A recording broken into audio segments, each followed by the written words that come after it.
اضطراب زمانی توی انسان اتفاق میفته که توجه و تمرکز بیش از حد روی اتفاقات آینده داره. طبیعتاً ما روی اتفاقات آینده کنترل خاصی نداریم و وقتی بهشون خیلی بیش از حد توجه میکنیم باعث میشه که حالمون بد بشه. پس بعضی وقتا یه سری تکنیک‌ها لازمن که ما بتونیم این توجه بیش از حد به آینده رو برگردونیم به توجه به زمان حال. یعنی مثلا برای کم شدن استرسمون بیایم به این توجه کنیم که اطرافمون چه صدایی میشنویم یا حتی بیایم به تنفس خودمون توجه بکنیم. اصطلاحاً به این تکنیک ها که توجه ما رو برمیگردونن به زمان حال تکنیک های ذهن آگاهی میگن.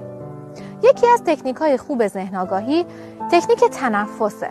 من این تکنیک رو توی کپشن پست براتون مینویسم و امیدوارم که بتونین توی موقعیت های اضطراب‌آور زندگیتون ازش استفاده کنین.